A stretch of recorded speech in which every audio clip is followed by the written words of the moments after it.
Здравейте хора, аз съм Страхо и сега ще ви покажа как да се свалите CD хак за Counter-Strike Mega Edition. Така, първо влизаме в този сайт, от който трябва да свалим файла и да го разархивираме на десктопа. Сега гледайте.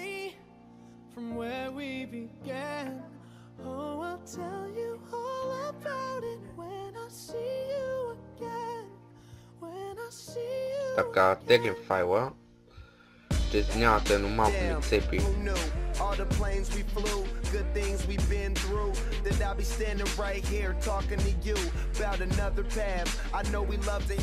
Чакам да ви позволя да се отвори.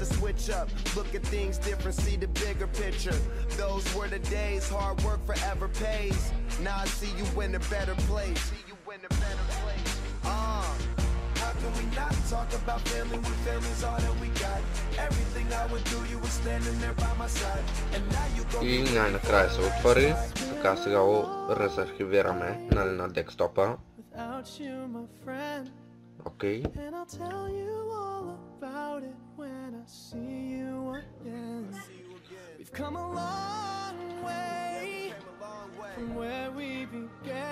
Така, разархивирахме го.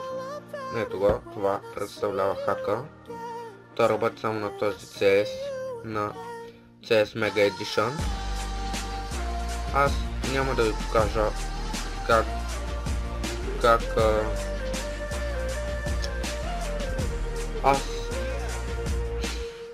Аз няма да ви покажа как действа хака, защото с бандикам нещо не мога да снимам на игри и горе-долу ще се пробвам да ви обясня.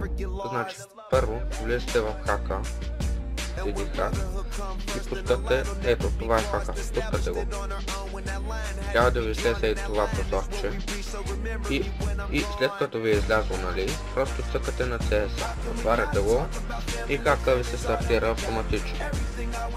След което, нали, като влезете в мапа, в който ще играете, цъкате Out от клавиатурата и пишете Norecoil 2.60. Аз ще го напиша в описанието.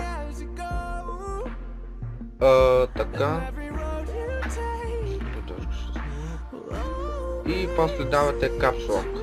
Caps Lock се дава когато умреш. В смисъл, нали, когато те убият и за да стартираш хака, трябва да дадеш Caps Lock.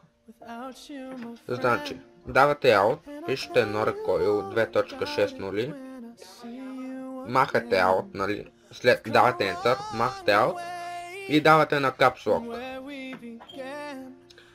И нали, като ви убият, давате пак Caps Lock, за да ви се задейства хака.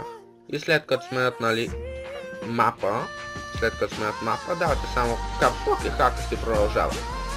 Ами общо след това от мен, да не съм ви помогнал и до скоро.